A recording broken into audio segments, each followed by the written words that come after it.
Hey, I'm back after all this time. I'm so fucking ready to be making videos again, y'all. I have so many ideas that I'm like kind of percolating on, but I'm really kind of liking this overdue library book situation I got going. I had recorded this video back in September. So this is really an overdue video of an overdue library book. Anyways, getting real meta here. You're welcome. But I recorded the video and then I like feel like I ruminated on how it didn't turn out how I wanted it to because I was recording it in my car on a Missouri September day, which, if y'all don't live here, our summers just seem to be endless and our weather is unpredictable. And it was humid enough for me to get uncomfortable about midway recording it that I started losing my train of thought.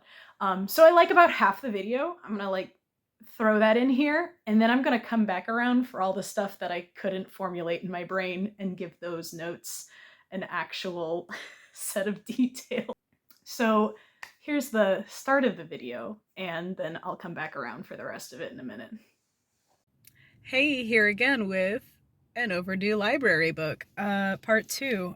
So for this time, I rented, I think in like July, I went to go print off some paperwork at this wonderful little Rock Hill library that Kababi Bayok did this like really cool mural.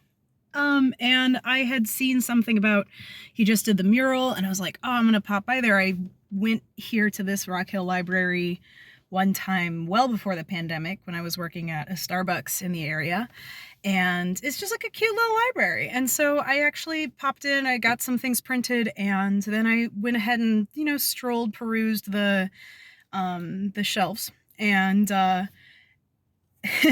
it's a cute little library. The only thing I'm thinking about, I was looking at some classics like has like Victor Hugo, like Hunchback of Notre Dame and the Les Mis, original source material. I remember seeing some book written by a dude that was titled Unlocking the Power of the Female Brain or something stupid, which that was just funny to me. But in, perusing and everything and seeing, all what they had, I ended up renting one book because I was like, I have so much other stuff I gotta read. I don't want to be like renting a ton of books and getting way over in my head. And even with this one book, guess what? It's overdue. This is what I'm talking about today. I just finished it last night and I'm returning it today on Bowie by Rob Sheffield, excuse me. I was really glad I rented this. This caught my eye for one because it looks like, oh, such a cute, easy breezy little tiny book of a read. Love it. And also there was this excellent little note in the front, advising me to read it. So that was cool. So I was like, okay, yeah, all right. And additionally with Bowie, I feel like this is like so stupid, but like I don't know him as an icon and his music and all that very well. And I feel like I've had a lot of friends who have like talked about him with like great fondness, and I like acknowledge, of course, like, yeah, icon of decades past, and passed away a few years ago and all this sort of thing. And I always think about too, like this sort of gender play that he did and he's known for. And also I wanted to see just like, yeah, like what should I be looking at his, because I know Let's Dance, I know that from like, it was like in that Elite Beat Agents game, if anybody played that. And I know like is it Dancing in the Street with Mick Jagger? Yeah, like I'm aware of Bowie. I'm aware of him in Labyrinth. Like I know he exists in stuff, but I never really like got into him or like knew him as a performer. And I'm really working a lot on just, trying to see where great creators have come from, where their inspirations lie. And that's been like kind of a little bit of a soul searchy thing that I've been doing lately. Additionally, it caught my eye because I was thinking about this is so stupid, but just somebody that like I admire greatly, who I don't know personally, but who I find as a really incredible artist who talks about oh my God, who talks about Bowie as if Bowie were God or something. So I kind of had this idea of, well, I'm reading the gods of our idols, which I think is a very interesting and loaded concept. But anyways, so yeah, it was really good. I was really grateful to have read it. I read it while I also like just had Google nearby to be like, oh, like let me listen to this song and let me, check this out. And oh, there's this video they're talking about. Let me look that up, And then I realized also I've known Space Oddity and Starman as well for some time. I love Starman. Like that song fucking slaps. And then also, I always like to write. I've been writing a lot of notes in this book, just general journaling, but also just things I've been reading about. And, I wrote down a lot of the music and references and things that were happening within the time too. Is like Bowie was kind of ahead of his time in some ways, or, what was he doing while there was this like Britain pop stuff that was like really popular, and Oasis or whoever was getting popular, or what, was Duran Duran or whoever up to, all that sort of thing. So it was just really, it's really good, and I really liked it. And it definitely is, uh, a memoir and a thought piece and a book written by a fan who is, obviously like devoted to this icon. And I think that's really incredible. And I think that's really interesting to me to look at how, fans talk about their people they admire and how meaningful that can be. And there's a lot of really interesting ideas that I thought were really quite lovely as well about how Bowie revered and adored his fans and how important his fans were, and just the idea of that. I thought that was really cool. Just that it was talked about in such a fondness. And, I just recently too was looking up a lot of trying to, another soul searching thing of like trying to understand like parasocial ideas. And it's something I've kind of been familiar with, but like I've kind of really gotten into it as well. And it's just really neat how Bowie talks about like, the fans, I'm nothing without them. And, how do you perform, with or without an audience? And anyways, I'm hoping to make that into a more concise video, but I'm going to return this book so that somebody else can enjoy it and learn about our wonderful David Bowie. So that's kind of like where I'm at. I don't know. Your thoughts, put in the comments your favorite David Bowie look or song or memory. If there's anything interesting. Oh, and one other thing I thought was interesting, that like before having read this book, I'm pretty sure I got to see, I think there's a signature of David Bowie in the Fabulous Fox Theater somewhere, and I have no idea, I can't remember where exactly it's located, but I feel like somebody pointed it out once and I was like, oh, that's cool. Like, I know that guy is an icon, and I want to, I want to respect that. And I think that's really neat how many like lives he sort of touched, even though like obviously he hasn't been able to meet every fan. I think that's always an interesting idea of like, how do you affect people and influence people and inspire people without having to meet them and intimately know them as well, and how we make connections just through the human experience. And I feel like there was one other thing I wanted to talk about.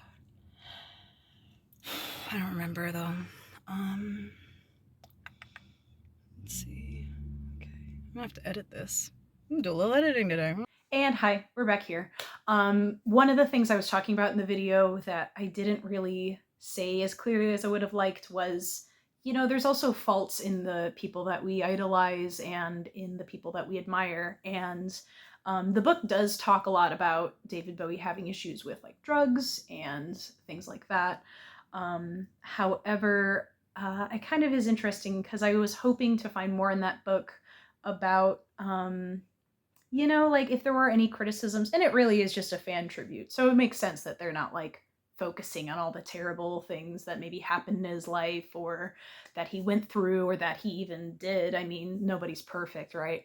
But I think that was good that they kind of mentioned that, and they mentioned how it did affect his life and also how he kind of, did get out of that. And also, I mean, that also tied really well into kind of the back half of his life and career of he really fell in love and he really found somebody beautiful to share like his life with, that also encouraged him and helped him and gave him a sense of structure that he hadn't had before, I guess, or whatever you want to call it. But I thought that was really lovely that it is tied in with, him finding a new era for himself. And throughout the entire book, I think they do a really good job of like kind of segmenting it by his different personalities and the different sort of personas he, embodied and all that sort of thing.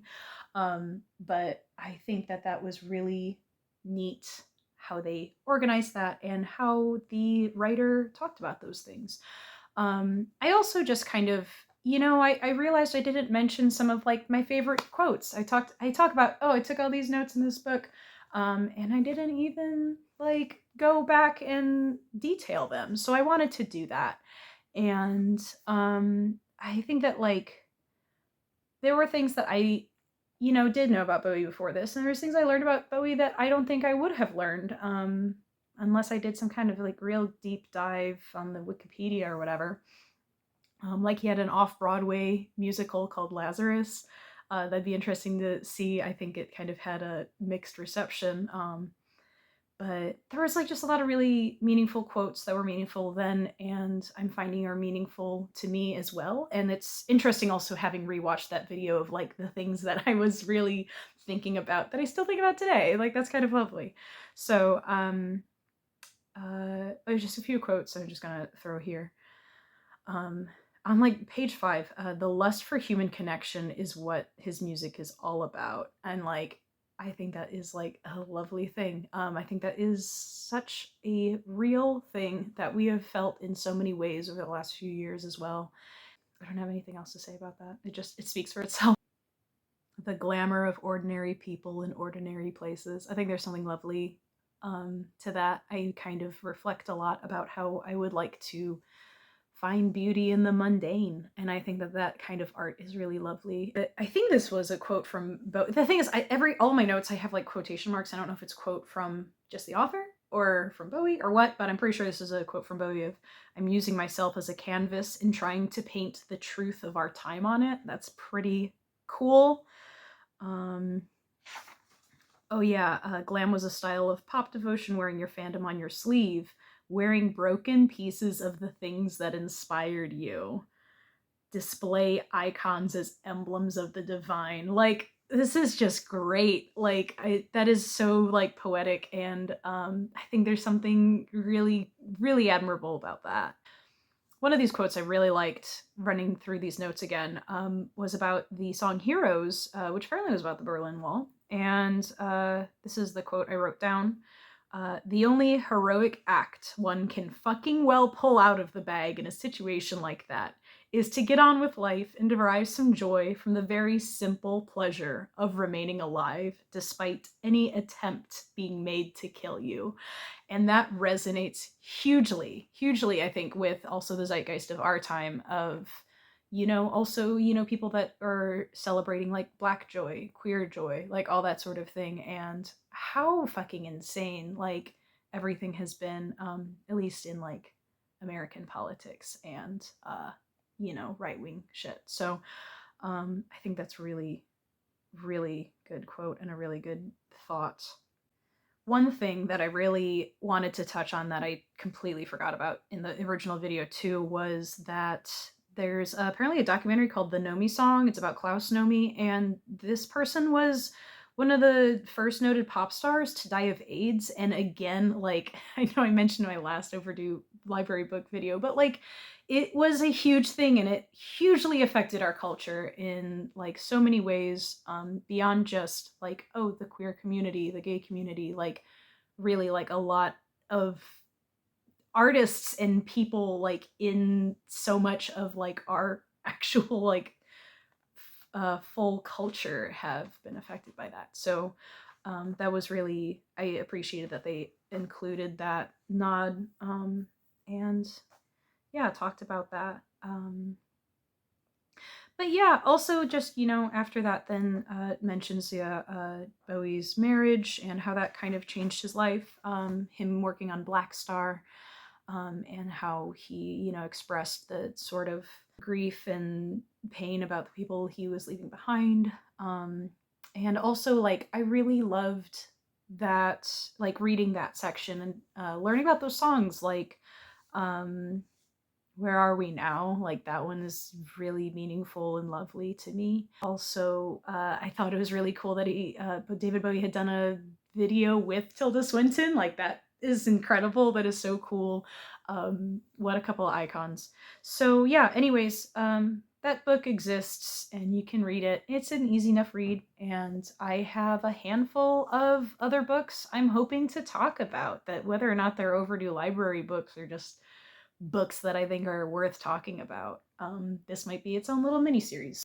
Anyways, I'm kind of just hoping to, like, do videos again, whether that's revisiting the old Unis Honest list or just doing like book stuff, or I have a few series that I've had in mind, even though this channel isn't what I want it to be or want it to look like. Maybe I'll make another one and structure that how I'd like to, because a lot of these videos I've done have just been practice. This is basically a sketchbook, right? Sketchbook of videos, just as for my own sake, but also as a performer. And I miss it. I miss it dearly. I think about it all the fucking time, and I'm like so tired of just thinking about it and not doing anything and wondering what I should do instead of just doing it. And so here we are. But yeah, anyways, put in the comments what you've been listening to, what David Bowie songs really have resonated with you and experiences. I think that I've found since also, like, a lot of queer experience has been, discovered and understood and felt through David Bowie's work. And I just also think there's something so beautiful to relate to those we love through shared admiration, whether that's of artist or of a piece of media that has been worked on by a team, or if that's, of just other people that, you see their joy. And I think that's something really lovely to share. So that's something that's been resonating with me a lot lately. And so I hope you have those shared moments. I hope you have those shared moments with your people, with your dear ones. So anyways, I'm done with this video. I want to just have it be done so I can move on to the next thing. Here you go. Here's your silly little video. It's done. That's not everything I gotta say probably, but I'm putting a fucking bow on it. I'm fucking so done with this shit. It's so done. Oh my god. So anyways, I hope you've been well. If you're still watching my videos, thank you. And yeah, I hope to make some more. So see you guys in the next one.